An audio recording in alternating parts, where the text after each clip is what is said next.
someone is already living there in a particular neighborhood or a place where a new neighbor is being introduced, or they are coming to settle in their neighborhood, all that the people who are already living there can only hope that this neighbor who is going to be the neighbor after they move into their neighborhood is going to be someone they can get along with, someone they would be able to live in peace and harmony rather than any altercations and confrontations. That is what one would hope. The ones who are already living in a neighborhood, they are the ones who do not really have a choice when someone is coming into the neighborhood.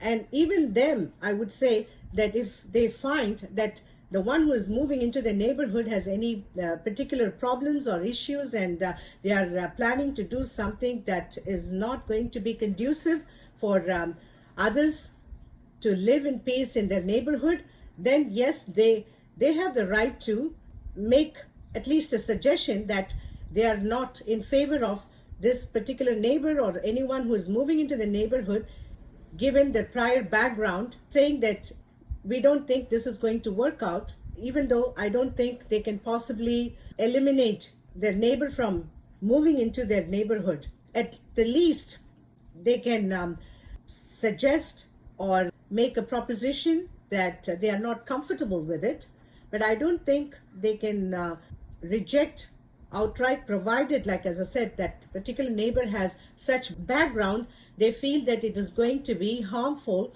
for their existence. Again, why am I citing this is because this whole idea of one cannot choose their neighbor is not true.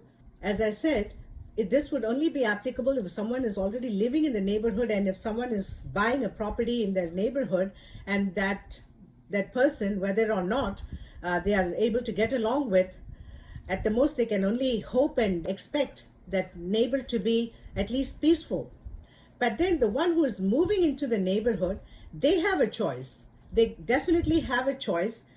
They can do a background check, or they can check on the environment, who are all the ones who are living there, identify whether or not they will be able to get along with those people, if they belong to a different faith, culture, and civilization. And the one who is actually becoming the settler in a new neighborhood, they have a choice, and they can say, I don't think we can live among these people. I don't think we can possibly have any peaceful existence. So we reject this idea of moving into this place, this area, this territory, for we think it is going to be contentious. There's going to be hostility. That is not something we want in our lives, and we want to live in a place where we can get along with whoever that we agree with, or whoever has similarities and with whom we can relate to in terms of our culture or our political mindset. And this is a choice that is available to anyone who is trying to move into a new territory, new area, or new neighborhood.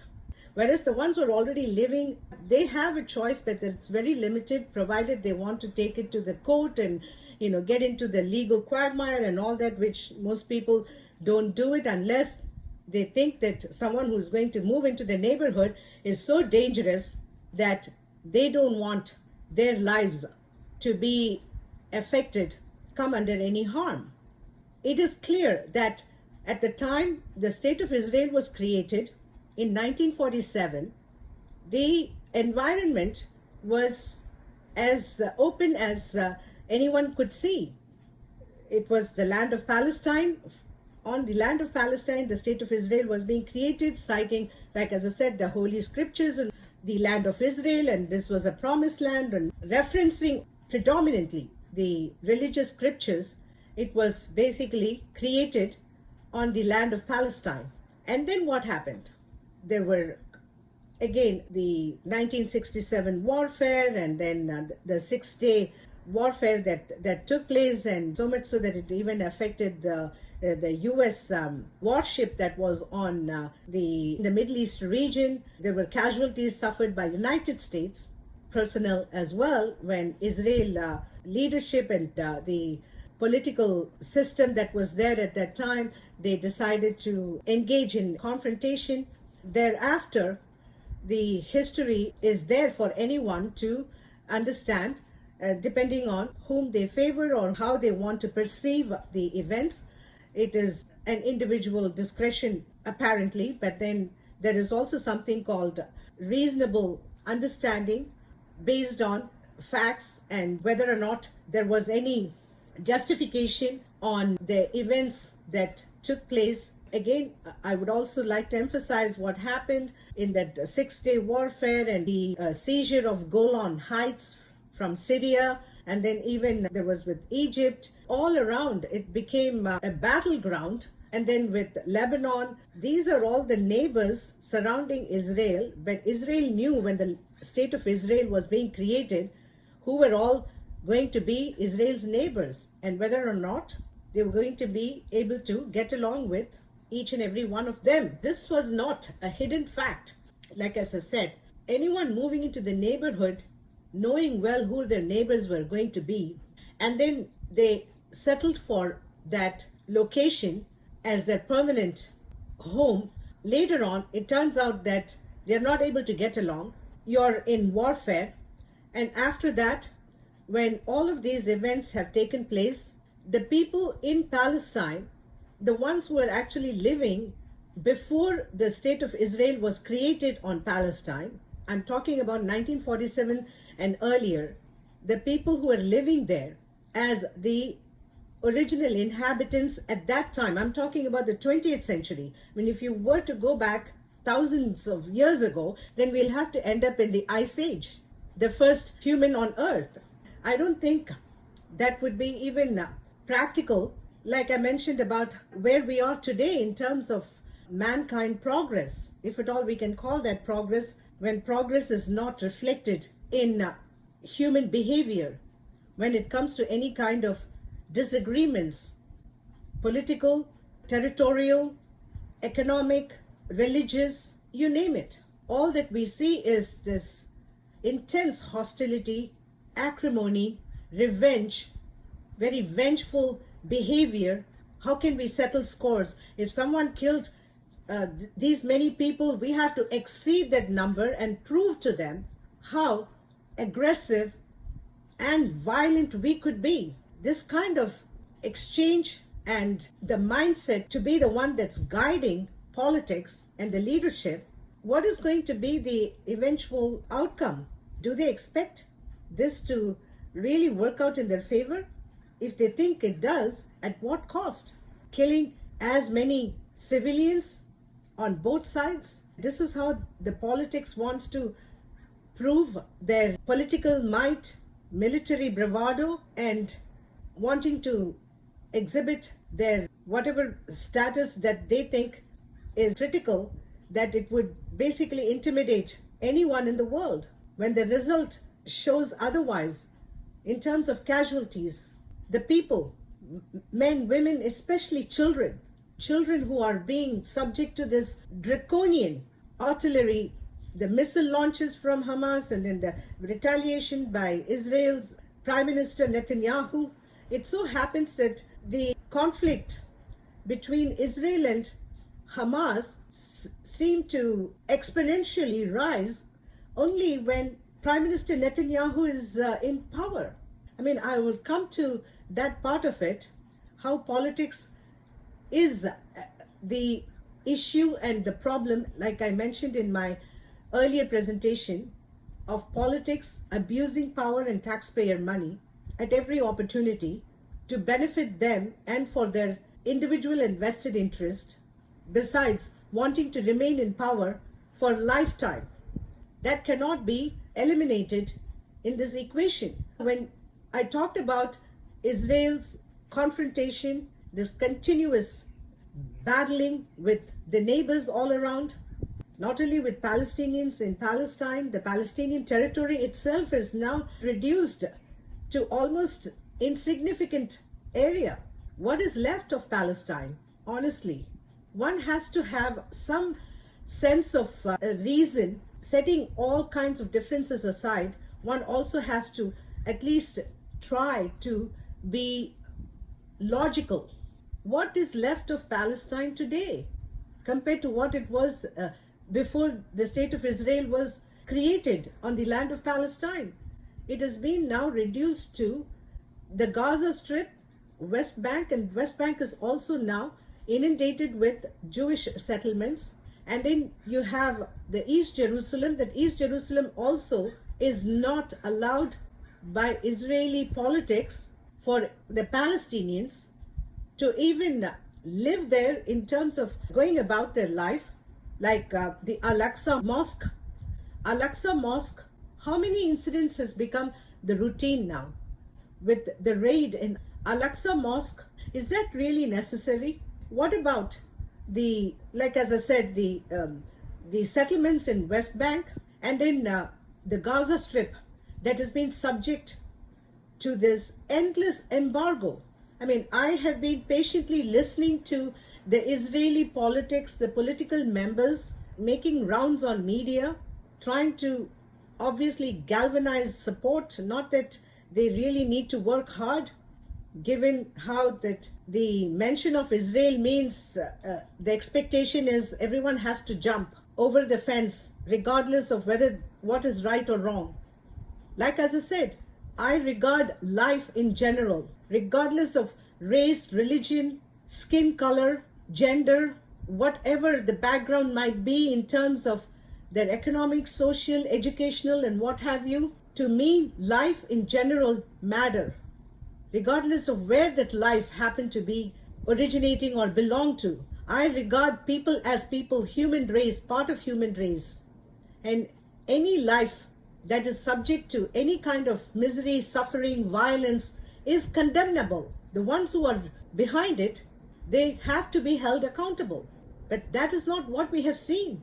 That happens to be a notion that is not apparently acceptable. Whoever is inflicting whatever kind of violence, atrocities, crimes against innocent people, regardless of where they are living, whoever they are, but then this bias, prejudice, partisanship, how is that helpful?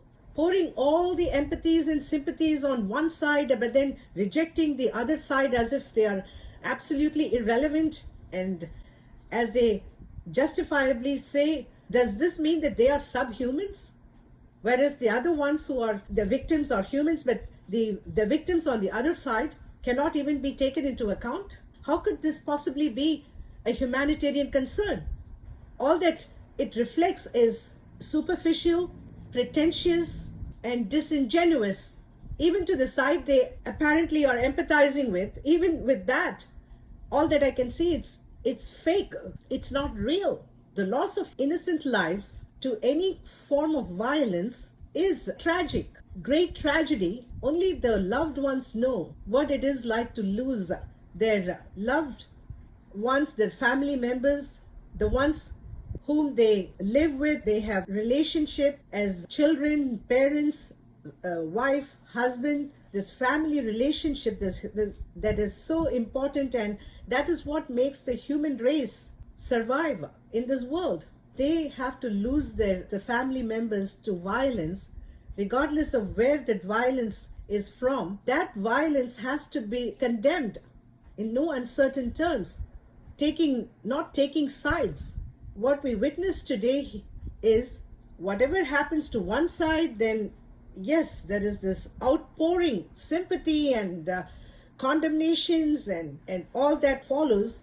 But then the other side that is targeted in retaliation for no fault of theirs. What did the innocent Palestinians in Gaza Strip do? And at the same time, I also asked, what did the Israeli citizens on civilian side do to endure so much suffering? It is all the doing of politics. Again, we come back to square one.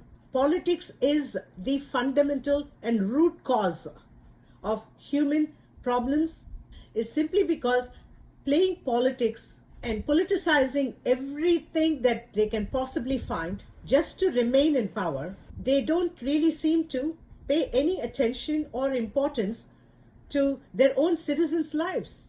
To politics, all that they care about is remaining in power, re-election, circumventing all kinds of situations, even if that means challenging the Supreme Court on their land just to remain in power if they are in corruption scandals. And this is what it has come down to. To politics, they have to remain in power. And now, like as I said, the trend is lifetime appointment is what they're seeking. They want to remain in power for lifetime. When I mentioned about Israeli and Palestinian issues, what was Palestine when before Israel was created, and when we compare to the Palestine that is today, especially that has been now reduced to Gaza Strip, West Bank, and even with West Bank with all the Jewish settlements, predominantly, like as I said, not just political behest, it's politics organized.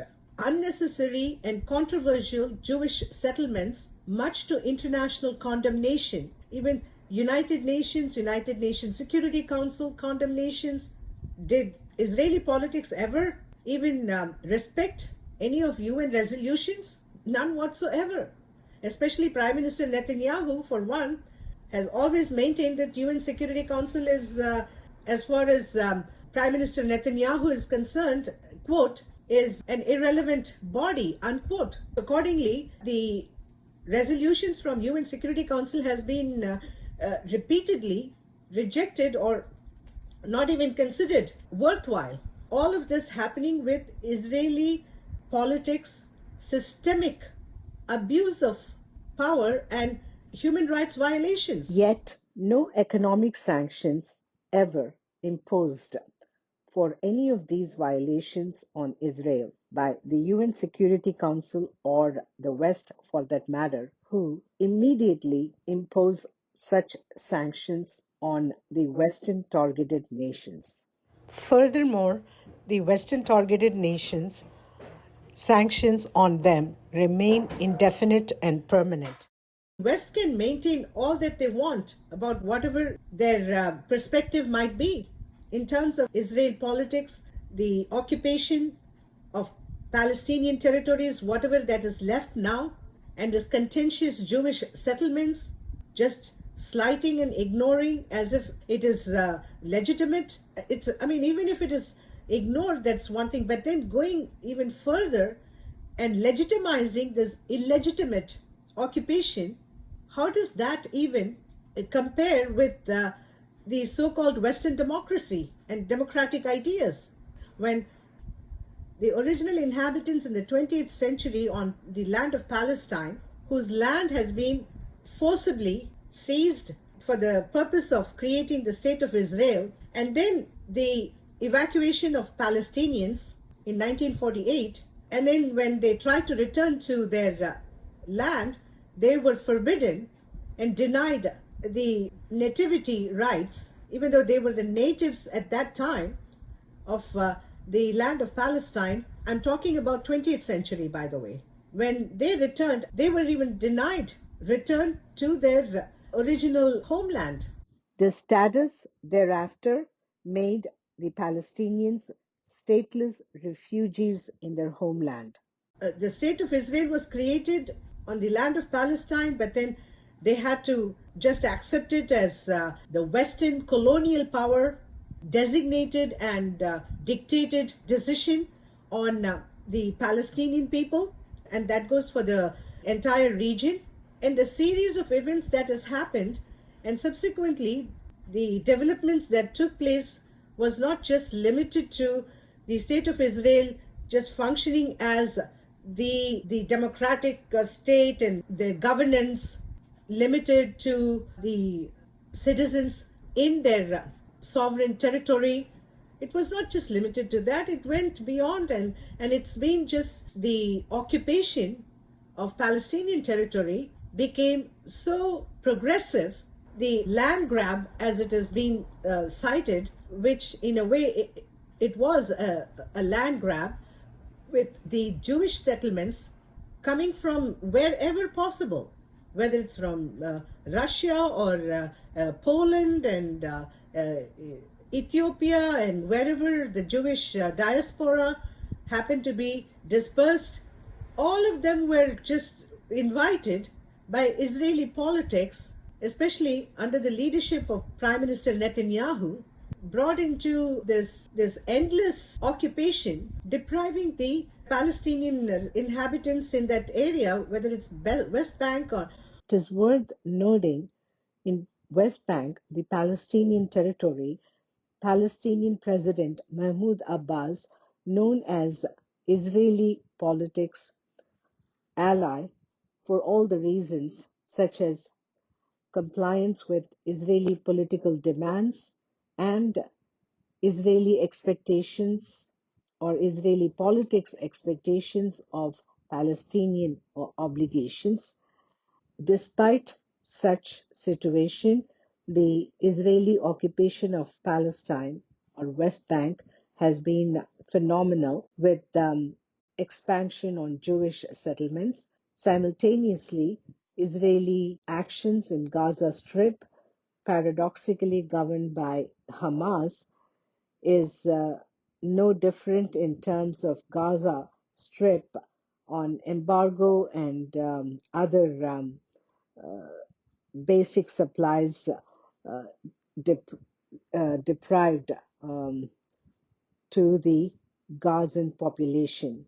So it shows Israeli politics makes no difference whether the people in Palestine, the Palestinian territories, such as Hamas on one end and President Mahmoud Abbas on the other side, one being an ally or rather passive, and the other Hamas reportedly aggressive, violent, and uh, Israeli politics described militancy, terrorism, etc.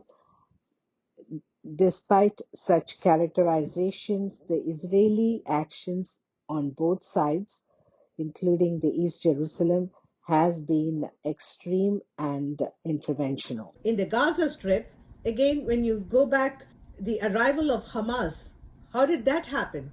Didn't Israeli politics have anything to do with Hamas's arrival in Gaza? Can they possibly say that they were not considered a safe insurance policy, so to speak? Politics also, when they play this kind of political game, they mindlessly and thoughtlessly fuel certain elements, and then what happens is little they realize that whatever they did, it has come back to hurt them. And this is something that the Western foreign policy never seemed to realize, given the repeat episodes, I mean, I would say worldwide and specifically Middle East, whether it be the former Iraqi president, Saddam Hussein, and then the same thing would apply to the Libyan leader, Colonel Gaddafi, and then Egypt former president, Hosni Mubarak. I mean, the list is endless. And the same thing would apply now with the reinstating Taliban in Afghanistan. Where did that come about? What I'm saying is the Western foreign policy, of course, it's not just coming directly from politics, which also needs to be understood. The input, the Western foreign policy is designed and devised by many, especially behind the scenes operatives in the form of institutions, whether it be the think tanks, academia, those who are politically entrenched, the academia, they have their own political ideology, which they are actively involved in influencing politics. All of this is what make up the so-called Council on Foreign Relations. The Council on Foreign Relations and the Trilateral Commission are the ones who are devising, advocating Western foreign policy, and then it is executed by Western political system. Do they ever take into account the repercussions of their miscalculated, erroneous judgments, whom they were favoring to form a government in any particular nation or state, whether it be in the Middle East or Latin America, Asia, you name it, Africa? To them, it is the Western foreign policy is premised on exclusively benefiting Western interest, and not even the Western society for that matter. It is all about the selective members with their own particular agenda and their aspirations, whether it is palatable, it is pragmatic or not, that apparently is not even a consideration. Nonetheless, they have been active and forceful in influencing Western politics with that kind of Western foreign policy, proven to be counterproductive, if not disastrous, for the nations, especially the people who have had to deal and endure the flawed, the misjudgments, the egregious policy coming, as I said, not directly from Western politics. It is the Council on Foreign Relations, Trilateral Commission, the so-called think tanks, academia and whatnot, all these different moving parts, as they call it, these elements and factors influencing Western politics, and they conjure this Western foreign policy, whether it is conducive and favorable to the people of those regions or not, that has never been taken into account. But now what we witness in Israel and Palestine conflict is Israeli politics not accepting the fact that freedom is an inalienable right of all human beings on earth.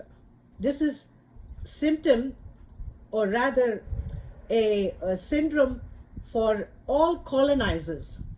Colonizers, no matter where they emerge from, exerting their military might, their superiority, when they go over invasion and occupation of foreign land and annexation of territories, that has only become the norm now, they don't seem to take into account the ramifications of their illegal occupation. Historically, colonization is proved violent, oppressive, and authoritarian. Who can possibly challenge that? Colonization is no picnic for the people whose territories and nations are colonized. They've all been invariably subject to brutal occupation, humiliation, violation of their rights. Whoever can possibly say that the colonizers treat the people of the colonized territories or the colonies really well? That has to be in some parallel universe, not on this planet. When we talk about colonization, and that is what Israel has done in the Palestinian territory with unwanted, illegal Jewish settlements in Palestinian, whatever that is left of Palestinian territory.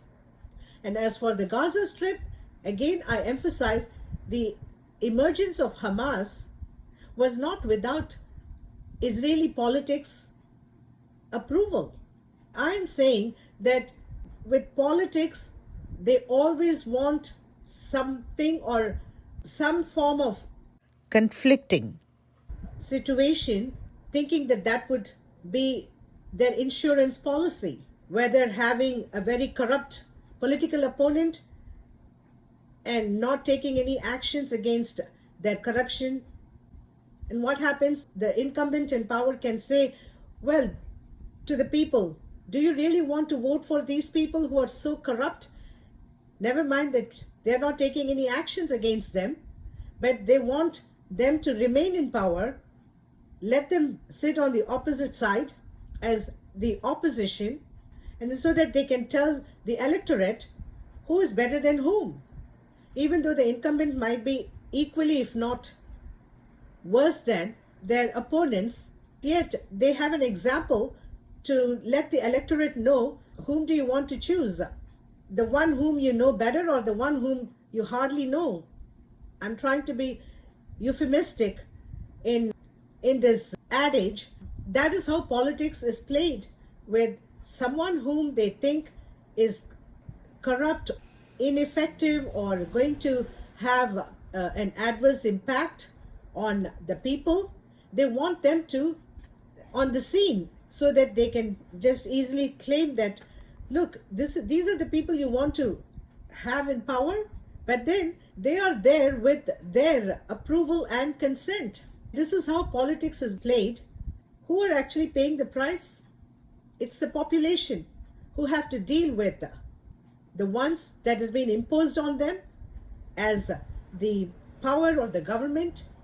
They also have to deal with the oppressors. I would say that when Hamas came into Gaza, it did not happen without Israel's consent or approval. When everything is being done at Israel's discretion, I mean, Washington will not even make any move if Israel has any objection, and Israel would not accept to any of Washington's proposal or suggestion. Dare anyone do anything without consulting or seeking Israeli politics approval? We are witnessing what is the Congress like, the Senate and United States politics. Whether anything is important or not, they want to make sure that you have your unflinching support to the state of Israel, but in that sense they are seeking unequivocal support to Israeli politics, regardless of how Israeli politics function, even towards their own people. That is what we have in politics. But then going back to Israel and Palestinian conflict, what can be said is Israeli illegal occupation of Palestinian territories, these endless Jewish settlements in West Bank, the Gaza Strip confined to this extreme, inhumane, unbearable conditions, with Israeli politics unilateral embargo been there for a decade now. What happened to flotilla, the humanitarian aid that came from Turkey when Gaza was subject to, again, this intense unilateral Israeli embargo against international law on the 2.2 million people in Gaza who are not even able to move within their restricted boundary that is controlled, monitored, and contained by Israeli politics. Even if they were to go down to Egypt, Egypt had on its part has also blocked any movement, claiming that security, and that is what is even now cited by Egypt, that they cannot possibly allow the influx of Gazans in the wake of Israeli bombing. The Gazan population is now trapped in that enclave, while the barrage of Israeli artillery facilitated by Washington is the status quo. Israeli occupation on Palestinian territories combined with Israeli unilateral trade embargo on Gaza lasting decade, and as I cited about the flotilla from the humanitarian aid coming from Turkey was also intercepted by Israeli politics. And what happened? That was a big crisis that even led to then soothing and easing tensions between Turkey and Israel reverted to freeze. Talks transpired before that flotilla crisis. That became a big setback. Who was responsible? There was absolutely no need for Israeli politics to intervene and intercept the humanitarian aid coming from Turkey to the helpless Gazans due to Israeli unilateral embargo. Even that was not tolerated by Israeli politics. The world is not blind. Regardless of what kind of narratives and propaganda that is being spread, simply because those who are the colonizers, the colonial powers, can think that they are dominant and they maintain a stronghold on communication media, but people are not so ignorant, and especially in the information era. Information is widely available. Even people who travel to Middle East, people who have been to Palestine, who have been to Israel, they can tell the difference. They know what is going on. And personally, let me say this to Israeli politics, and that goes for Palestinian Hamas as well. I have interacted with Israeli citizens from Israel, Jewish people. What they have to say is that they do not agree with Israeli politics of this inhumane treatment of Palestinians. They do not agree with Israeli politics, occupation of Palestinian land and territories, and they also express their deep disdain for Israeli politics, violence, and this endless blockade. And this is coming from the ones who have been in IDF, Israeli Defense Force, since Israel has conscriptions. These are all the young minds who can see the world with their own eyes, and they can tell the difference, regardless of what kind of propaganda is taking place. This is from my personal interaction and coming from Israeli, like as I said, Israeli Defense Force, Israeli citizens from Israel. For all the good reasons, I was told that they would definitely like to coexist with the Palestinians on the side, because they think, especially from economic standpoint as well, I was told that it is hard for them to find local Israelis to do those jobs in the construction industry or manufacturing, anything that they want to do as entrepreneurs. They are not able to find, but they are able to get the help from the Palestinian workforce, and Palestinian workforce being able to work for Israeli businesses is something that they think is definitely beneficial to both the population. But do politics see that way? Apparently not. Similarly, what I've heard from Palestinian coming from the Palestinian territory, like West Bank, and I was told that the Israeli people have helped the Palestinian in rebuilding their home when Israeli politics bulldozed the Palestinian homes. Like as I said, as usual, politics is the problem. Why is politics so hell-bent on making people's life miserable simply because they want to remain in power? It was clear to me that both the citizens in Israel of Jewish faith and the Arab Palestinians following Islam, they want to live in peace. But they say, both of them claim that it is the politics that is not letting them live in peace and coexist in harmony. And that is abundantly evident. And why do I say this? Not only subsequent to my interaction, but I'm also saying this. I mean, the world witnessed what Israel did to this young Jewish woman, the American citizen, Rachel Corrie. She was Jewish. She had not abdicated her faith. She was Jewish and her parents Jewish. And yet, as a human being, she felt the injustice. She could see the injustice of Israeli politics, illegal occupation, the inhumane dehumanizing of Palestinian population. Even a pregnant mother is harassed by the Israeli forces. Again, it is all coming from Israeli politics. The authority is the one. They are the ones who are issuing such orders. And what can the IDF and all do? They just simply have to follow the order. Pregnant mother, Palestinian mother, is also restricted from, when she is in her labor pain, she is not able to get to the hospital. I mean, these are all the atrocities that has been going on for decades now. Does Israeli politics think that the world can just turn a blind eye? There might be massive support from United States, Washington, and the entire Western front, but that does not mean the rest of the world will just have to bear cold shoulders to these atrocities when they are condemnable. And I'm not saying there is any justification for Hamas to launch rockets, but I'm saying let us all focus on the cause. Where is it coming from?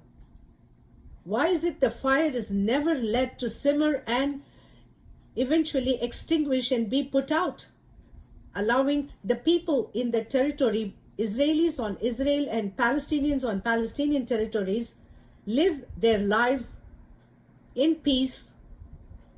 They want to coexist, for they think that they can complement and supplement each other economically, whether anyone is religious, following their faith or not. The human survival is critically rely on economic conditions. And it's hurting Israel as well, from what I see. Why is this not being understood by Israeli politics? The reason I'm saying is this because Israel is the one that is being touted as the only democracy in the Middle East, the only democratic system in the Middle East. If it is a democratic system, isn't it the responsibility for a democracy to understand the value of freedom, human rights, how important it is for people to exist in peace without being subject to these endless and incessant conditions that is deplorable. No human being can possibly survive for generations being treated in a way with absolutely no dignity. There is no consideration. I mean, this is not human nature, regardless of whatever faith and race, religion one might belong to. I don't think that the Jewish faith ever preaches someone to go and just be so inhumane, and that goes for Islam as well. It is all the politics, the ones who want to remain in control, the one who wants to reign authority on people. It's the greed for power that is making politics to not even think about the consequences of their actions. And I would say the same thing, that when Israel was bulldozing the Palestinian homes in Gaza, this young woman from United States, she was actually from California, went all the way to defend the Palestinians because she could see what was happening was injustice. The innocent people's homes were being demolished. For what? I mean, is this how politics always has to settle issues? And what kind of settlement is that anyways? It only exacerbated the political, social, economic situation and made the territory more volatile. And this is what gives birth to militancy. Where does militancy and terrorism all come from? They all come from oppression, persecution. If a human being has been denied of their basic rights, even to exist and survive without the essentials like water, electricity, food, medicines, and this is what the people in Gaza have had to endure all along for decades, with the unilateral embargo from Israel, to which Washington just simply did not even bother to say that this is not acceptable. We are talking about allies and alliance, and it's like when someone even within your family is exceeding the limits, the one who is actually very caring and concerned about that family member's behavior would definitely take a moment and talk to them and say, this is not acceptable. You're going overboard. I don't think that this is going to be helpful. And they would advise them not to maintain such disposition. That is how they show their care and concern, not letting them do whatever they deem right, even though it is proven to be extremely violent and controversial, not to mention the impact on the victims. Electricity and water supply, food, medicines, no job opportunity. What can they do? What will happen? And this is the foundation. This is what creates militancy and terrorism. especially in the young, impressionable minds, when they should be occupied with their future, not only shaping their future, but also the future of the society they are living in. If that is being denied and deprived of, what else can they do? I'm not saying that Is right. but they have been forced into that situation. If Israel is talking about militancy and terrorism, as I said, having interacted with Israeli citizens and the Palestinian citizens, it is not the citizens who are responsible, it is the politics. The politics that has brought the situation upon their people. It is the politics that has inflicted so much pain and misery on their population. Going back to what happened in Gaza, the demolition of Gaza homes, prompting even a young mind like Rachel Corrie of Jewish faith, going all the way. And what happened? Did Israeli forces care about the fact she was Jewish in her faith? An American citizen coming from United States of America, to which Israel expects unconditional, unequivocal support, regardless of crisis or not. And yet, what happened to Rachel Corrie? Rachel Corrie was rammed over, Israeli bulldozer, by Israeli forces. Obviously, the order has come from politics in Tel Aviv or Jerusalem. When Israeli forces could run a bulldozer on a live, living, breathing young person, a woman, whether a woman or a man, regardless, she was a living, breathing human being that was not even killing her, much to the horror of, imagine what her parents might have gone through. They were Jewish, they are Jewish. Did it not occur to Israeli politics that they were killing an innocent Jewish woman just simply because she expressed her concern for that grave injustice? What happened then?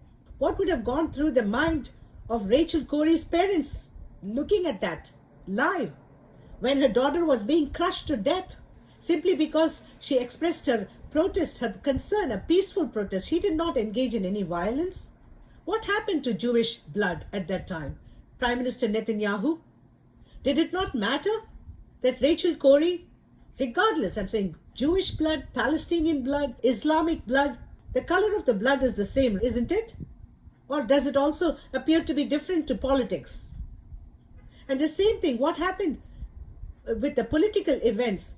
Israel has been going through enormous political setback, not even able to have any kind of political stability with at least 5 rounds of national elections? What does it say? There is enormous discontentment among Israeli population. They are not satisfied with the Israeli governance, regardless of who have been in power in the last 2 decades. With 5 rounds of national election in Israel, every one of them not even being able to have a majority and forming coalition. And here is another interesting factor, and that is, when it comes to politics will find anyone as a partner as long as they gain an access power. In this instance, what about the Arab coalition? Even with the pro-Palestinian faction in Israeli politics, Israeli Knesset, forming a coalition with the Israeli political party, whether it's the Likud party that Prime Minister Netanyahu is the leader, the fragments of Likud party, when they departed from the Likud party and other political factions, when they formed the government, did they not forge alliance with Arab coalition in Israeli politics? When it comes to politics, you want to be in power, how come the differences are all set aside for the sake of forming a government so that they can all have their whatever positions they are aiming for, whether it's the Speaker of the Knesset or any other prime positions in politics? There seem to be no problems in coming to an understanding and forming coalition. But then when it comes to letting the people in Israel and people in Palestine exist in peace with establishment of Palestinian statehood, why should it become so contentious? it's very hard to understand. Israeli population has been disillusioned, extremely frustrated, and that has been reflected in 5 rounds of national election within a short period of time in Israel. And then Prime Minister Netanyahu returns to power, but then on what background? With the corruption scandal lingering, and that has prompted Prime Minister Netanyahu literally wage a political battle against highest court on land, the Supreme Court in the state of Israel.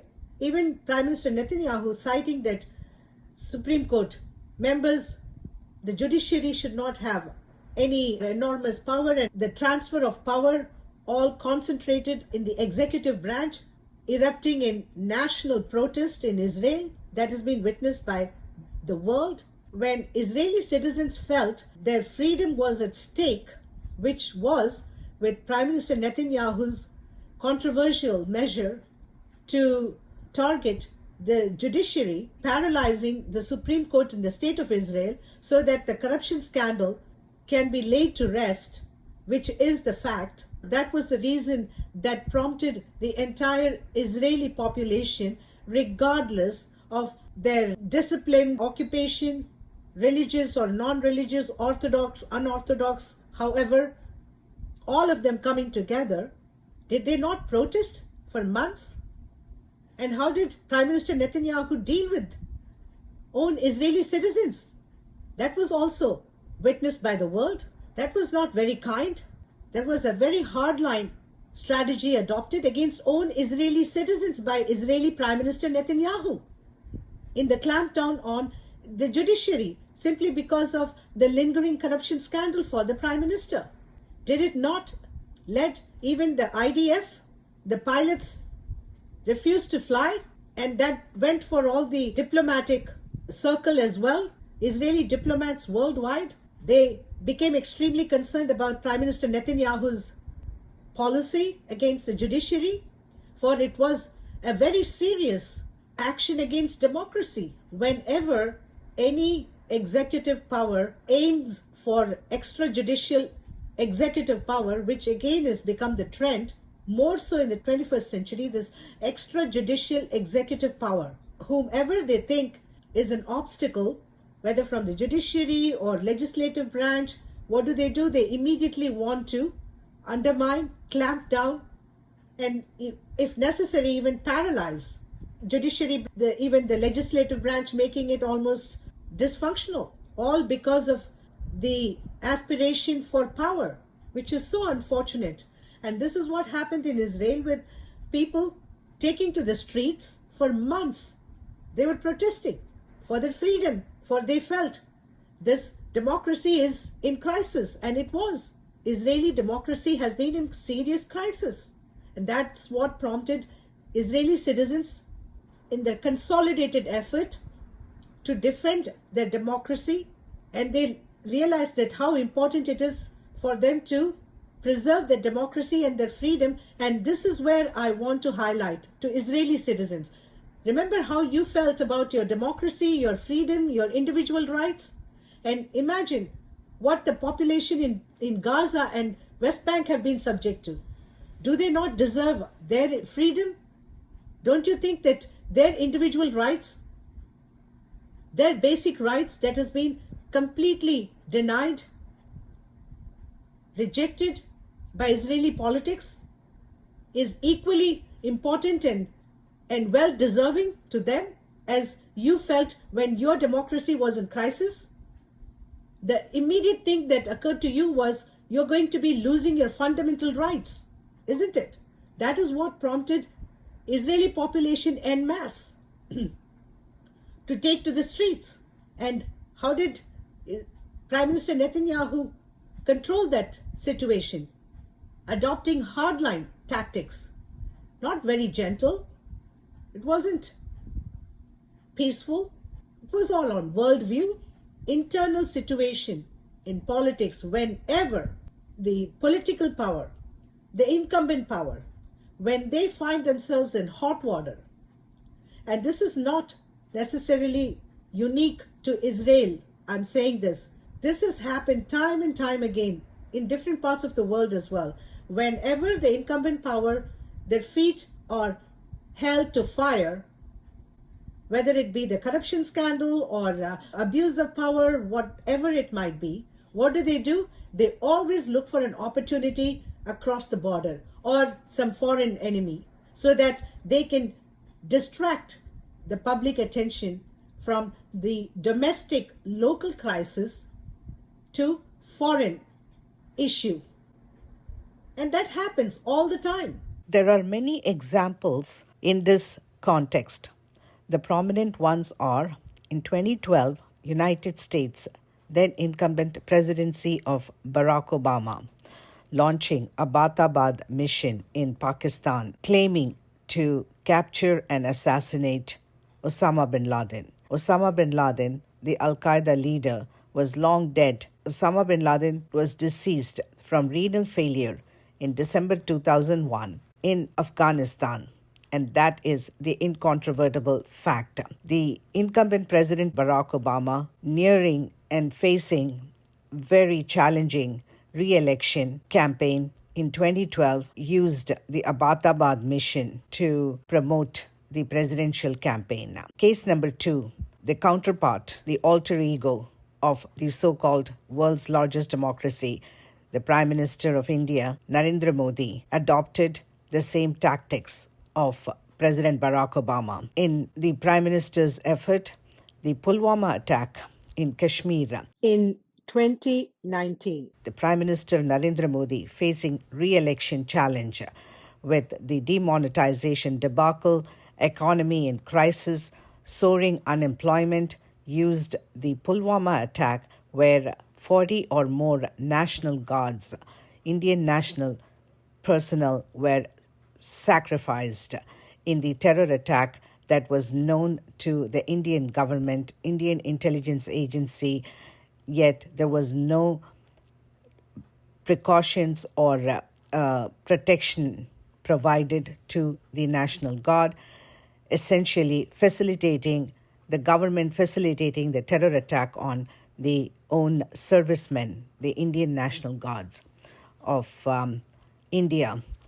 Now the Prime Minister of yet another democracy, Israel, Prime Minister Netanyahu, in warfare with Gaza, when the Prime Minister has been facing enormous protest and internal turbulence regarding his own corruption scandal and issues with the Supreme Court of the State of Israel, that is Prime Minister Netanyahu, and the difference of opinion with the judiciary in the State of Israel. In this instance, I also want to add, Israel is known for its intelligence agency, Mossad.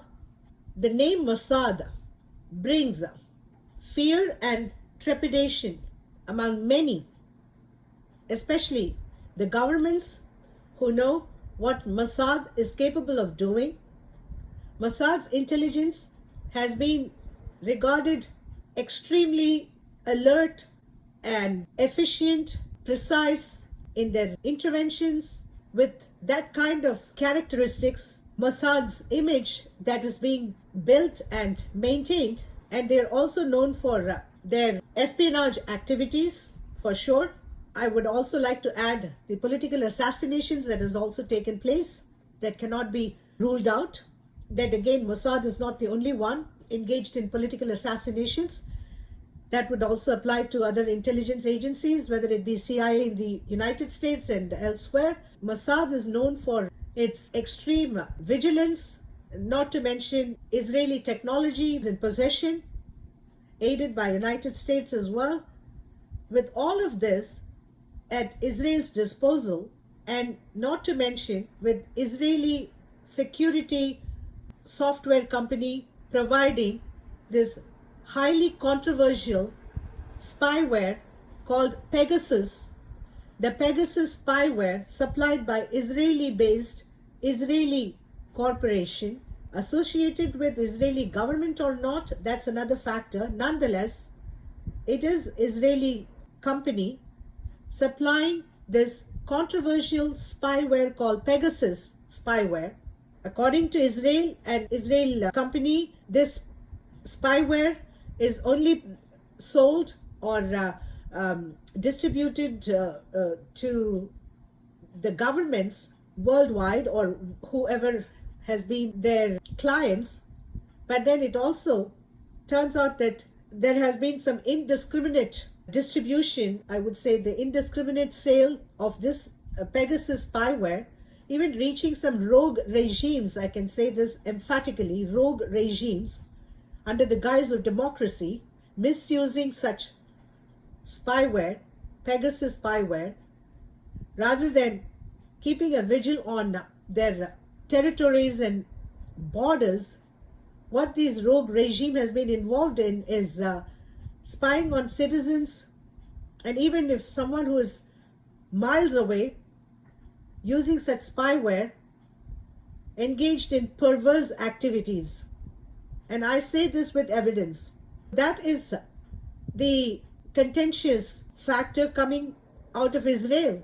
Israel's so-called democracy also providing this kind of spyware, Pegasus spyware, initially claimed to have been sold only to governments, and even with governments, I mean, not all governments are really abiding by the rules. It so happens that this kind of spyware is predominantly used to spy on citizens, whomever they target and who consider to be an issue for them, but then not necessarily on terrorist and adversarial activities across the border. If that happens to be the case, there would not be all these events happening in those domains where these rogue regimes have acquired or procured this controversial Pegasus spyware.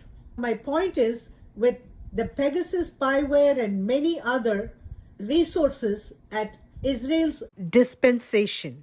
not to mention the invasive, comprehensive intelligence apparatus that Israel has, that Israel is known for, besides Mossad, even their own domestic security.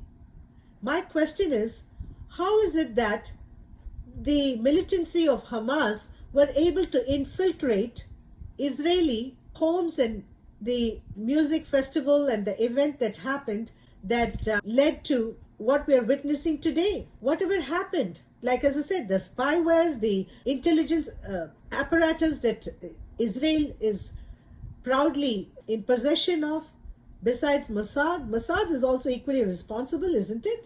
After all, it is coming from Gaza, where Israeli government officials are claiming that Gaza has long been vacated by Israel, and Israel has no activities in Gaza, which is obviously not true. The reason behind that statement from me is because of the unilateral embargo by Israel on Gaza that has led to the deprivation and the dire economic situation in Gaza, depriving the Gazans of the basic supplies, electricity, water, food, and all that, and also preventing any humanitarian aid reaching Gaza as well, as we witnessed in Flotilla, the crisis between Israel and Turkey. That is why I'm reminding any claims that Israel has nothing to do in Gaza is not correct, inaccurate. My question is, with all the intelligence resources that Israel has, as a matter of fact, it's even being procured by many foreign governments, obviously corporations and others in the economic sector. Egyptian authorities claim that they warned and notified Israeli authorities of potential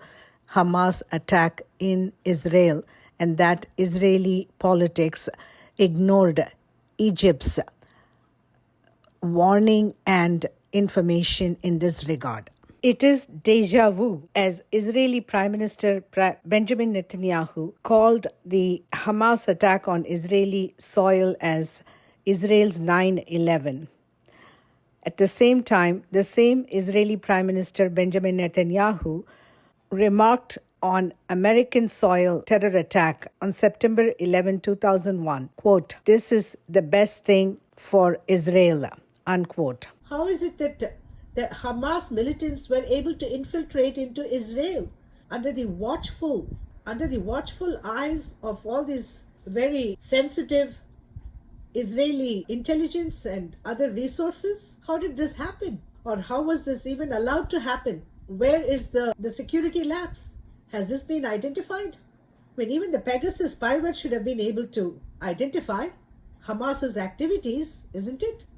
When that is being procured by these many governments and among even some rogue regimes misusing that spyware to engage in indecent, uncivil, unethical activities, that is where the question also rises about whatever happened to Israeli intelligence.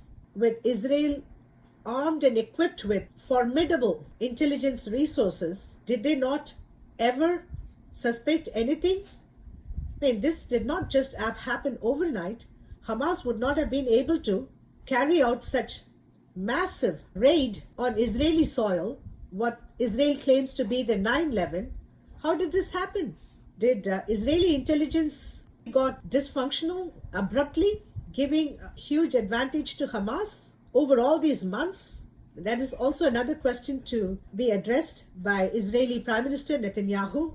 I would like to continue this topic. As I said, this is not something that be summarized in an hour or even little more than an hour. The important thing is Palestinian statehood. Palestinian statehood is absolutely the solution to end Israel-Palestinian crisis. There are no two ways about it. The only way to allow the people in Israel and the people of Palestine to live in peace and coexist in harmony is to establish Palestinian statehood, which in itself is long overdue. I don't think any nation can possibly deny the right of any other human being to have their freedom, which is an inalienable right granted by the creator of this world. The world that is created not by those who think that they are the ones who are in control.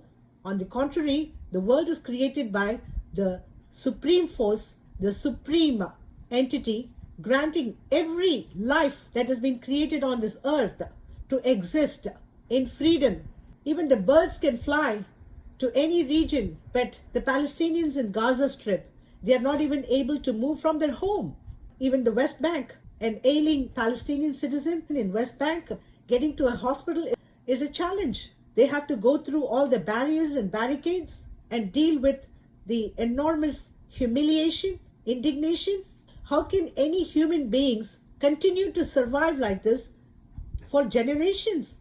That is my question to anyone who is just crying foul when they would never ever give up their own individual freedom or rights when it comes to their turn. I will continue this topic. As I said, the Palestinian statehood is the only solution, and that cannot be denied anymore, and no more procrastination, no delays.